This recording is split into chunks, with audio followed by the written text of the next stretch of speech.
So hello everyone, जय हिंद दोस्तों। स्वागत है फिर से आप सभी लोग का हमारे इस न्यू वीडियो में। तो मेरे भाई, आप में से जितने भी लोगों का पेपर इस बार है, स्पेशली इंडियन आर्मी का, तो आप सभी लोगों के लिए बेहतरीन जो क्वेश्चंस हैं, स्पेशली हिस्ट्री के प्रमुख युद्ध, ध्यान रखिए कि ये जो मैं टॉपिक करवा रहा हूँ और इसमें जितने भी चीज़ें हैं, इसमें से आपके 102 क्वेश्चन जो हैं आपके पेपर में टू दी पॉइंट रहेंगे। और ये टॉप फिल्टर्ड क्वेश्चन है मेरे भाई, सारे फिल्टर किए हुए हैं।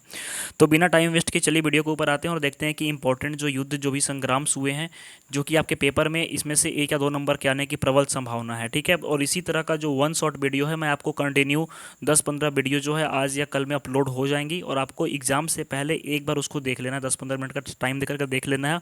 और यकीन मानो कि आपके पेपर में क्वेश्चंस ठीक इसी वीडियो और इसी पीडीएफ से रहेंगे। ठीक है, तो चलिए दोस्तों, बिना देर के वीडियो को शुरू करते हैं। सबसे पहले मेरे भाई, जैसा कि ये पहला आप देख रहे हो कि 1857 की जो क्रांति थी, ये भारत की पहली स्वतंत्रता की लड़ाई थी। अगर वो पेपर में सेम क्वेश्चन इसी तरह कहेगा कि भारत की पहली स्वतंत्रता की लड़ाई कब हुई थी, तो 1857 की क्रांति थी। ठीक है, और इसका नेतृत्व करने वाले थे मंगल पांडे। ठीक है, ध्यान रखिएगा, इसका नेतृत्व करने वाले थे मंगल पांडे। इसमें और भी लोग कई शामिल थे, जैसे कि आपकी झांसी की रानी का भी नाम सुने होंगे आप। तो झांसी की रानी जो थी, इन्होंने इसका जो नेतृत्व किया था, इन्होंने इसका नेतृत्व किया था आपका झांसी से। ठीक है, रानी लक्ष्मीबाई।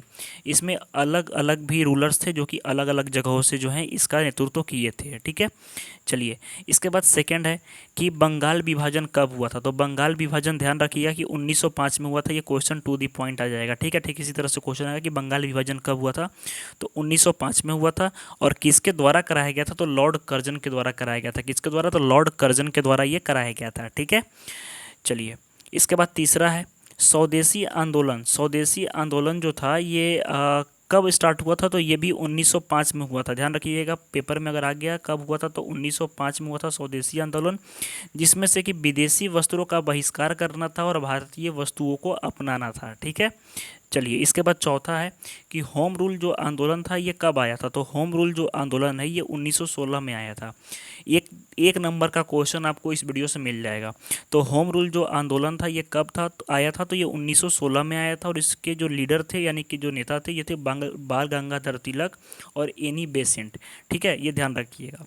चलिए, उसके बाद पांचवा है कि जालियांवाला बाग हत्याकांड कब और किसके द्वारा हुआ था। इस तरह का क्वेश्चन अगर आ गया, तो जालियांवाला बाग जो हत्याकांड था, ये 1919 में हुआ था। 13 अप्रैल 1919 में हुआ था। और जनरल डायर द्वारा कहाँ कराया गया था, तो अमृतसर में। तो जालियांवाला बाग हत्याकांड 1919 में हुआ था, जनरल डायर द्वारा कराया गया, और कहाँ पे, तो अमृतसर में कराया गया था। ठीक है, चलिए, इसके बाद छठा है कि असहयोग आंदोलन। ये पूछ सकता है पेपर में कि असहयोग आंदोलन कब हुआ था। तो असहयोग आंदोलन जो है 1920 में हुआ था, और महात्मा गांधी ने इसका नेतृत्व किया था। ठीक है, ध्यान रखिएगा, महात्मा गांधी ने इसका नेतृत्व किया था। और इस जो आंदोलन था, ये कब हुआ था, तो 1920 में हुआ था। इसके बाद सातवां है कि साइमन कमीशन भारत कब आया था। तो साइमन कमीशन मेरे भाई भारत आया था 1927 में, लेकिन इसका विद्रोह हुआ था कब, तो 1928 में। यहाँ पे दिया गया है कि साइमन कमीशन का विरोध कब हुआ था, तो 1928 में हुआ था। और वहीं पे साइमन गो बैक के नारे लगे थे। तो ध्यान रखिएगा कि पेपर में आपका पूछ देगा कि साइमन कमीशन भारत कब आया था, तो 1927 में आया था। और साइमन गो बैक के नारे कब लगे थे, तो साइमन कमीशन 1928 में, साइमन कमीशन को वापस जाने के लिए। ठीक है, क्योंकि उसमें एक भी भारतीय नहीं था, इसी ध्यान रखिएगा। चलिए, इसके बाद क्वेश्चन नंबर 8 है नमक सत्याग्रह। ठीक है, कब हुआ था, तो 1930 में हुआ था। किसने किया था, तो गांधी जी ने किया था, दांडी यात्रा करके। और अंग्रेजों के जो नमक कानून है, इनको तोड़ करके इसको किया था। ठीक है, तो ये भी इंपॉर्टेंट हो जाएगा। इसके बाद नौवा है भारत छोड़ो आंदोलन कब हुआ था, तो 1942 में हुआ था। ठीक है, क्या कब हुआ था, तो 1942 में हुआ था। गांधी जी ने इसमें एक नारा भी दिया था, करो और मरो का। तो पेपर में पूछ देगा कि करो और मरो का जो नारा है, किसने दिया था, तो ये दिया था आपके गांधी जी ने। और कब दिया था, तो 1942 के आंदोलन में या भारत छोड़ो आंदोलन में। ठीक है, ये चीज़ ध्यान रखिएगा। चलिए, इसके बाद नेक्स्ट है आज़ाद हिंद फौज आईएनए का जो स्थापना है, ये किसने किया था, तो आज़ाद हिंद फौज का जो स्थापना था, ये नेताजी सुभाष चंद्र बोस के द्वारा किया गया था। किसके द्वारा, नेताजी सुभाष चंद्र बोस के द्वारा किया गया था। और दिल्ली चलो का नारा दिया गया था। तो ये भी पूछता है कि दिल्ली चलो का नारा किसने दिया था, तो ये नेताजी सुभाष चंद्र बोस ने दिया था। ध्यान रखिएगा। ठीक है, चलिए, नेक्स्ट है कि काकोरी कांड, काकोरी ट्रेन डकैती, अब उसका नाम कर दिया गया है काकोरी ट्रेन एक्शन। ठीक है, ये नया नाम चेंज हुआ। ये कब हुआ था, तो 1925 में हुआ था। किसके द्वारा, तो राम प्रसाद बिस्मिल और उनके साथियों के द्वारा ये किया गया था। ठीक है, तो ये आपको इम्पोर्टेंट है। उसके बाद 12वां है चौरी चौरा कांड कब हुआ था? तो चौरी चौरा कांड 1922 में हुआ था, जिसमें कि 22 पुलिसकर्मियों को जला दिया गया था जिंदा, और इसको फिर गांधी जी ने वापस करवा लिया था। तो ये चौरी चौरा कांड कब हुआ था? तो 1922 में हुआ था, ये इम्पोर्टेंट है। चलिए, इसके बाद क्वेश्चन आएगा कि पूर्ण स्वराज का प्रस्तावना 26 जनवरी को रखा गया था किस वर्ष? तो 1929 में, लाहौर में 1929 में, जिसको कि लाहौर अधिवेशन कहते हैं हम। तो ये क्वेश्चन रहेगा कि पूर्ण स्वराज कब मनाया गया था? तो ये आपका 1929 में मनाया गया था। तो कहाँ पे? तो लाहौर में मनाया गया था, ठीक है, लाहौर पाकिस्तान। इसके बाद है आपका क्रिप्स मिशन। पूछेगा कि क्रिप्स मिशन भारत कब आया था। ठीक इसी तरह से क्वेश्चन आया कि क्रिप्स मिशन भारत कब आया था। तो ये 1942 में आया था, ठीक है।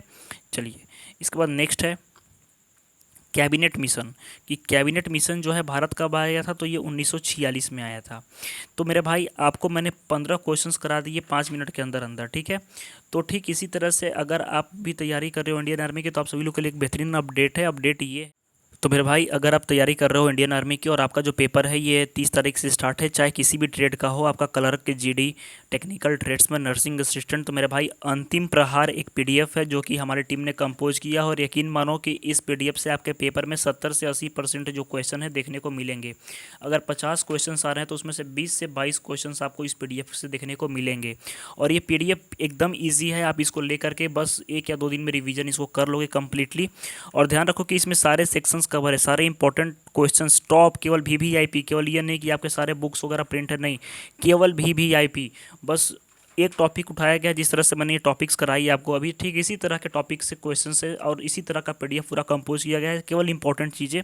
और इस पीडीएफ को लेने के लिए सिंपली आपको इस नंबर के ऊपर 73 710 61 306 ये जो नंबर देख रहे हो, इसके ऊपर आपको व्हाट्सअप करना है, और व्हाट्सअप करने के बाद लिखना है हाय आर्मी लिख करके, और आप अपना ट्रेड लिख दोगे। अगर आप जीडी से हो तो जीडी कर दोगे, अगर आप नर्सिंग से हो तो एनए कर दोगे, अगर आप ट्रेड्समैन से हो तो ट्रेड्समैन कर लोगे, क्लर्क कर दोगे, ठीक है। और ये केवल 55 रुपीज़ में अवेलेबल है मेरे भाई। इसमें आपके सारे सब्जेक्ट्स का केवल वीवीआईपी इन द सेंस कि आपके पेपर में वही क्वेश्चन आएंगे जो इस पीडीएफ में दिए गए हैं, और बहुत ही शॉर्ट पीडीएफ है, यानी कि आप 1 से 2 दिन में इसको कवर कर लोगे। तो फटाफट जाओ, परचेज करो, और इस बार अपनी एक सीट पक्की करो और भारतीय सेना को ज्वाइन करो। तो आई होप दोस्तों की सारी जानकारी आपको समझ में आ गई होगी। तो मिलते हैं नेक्स्ट वीडियो में। धन्यवाद, जय हिंद।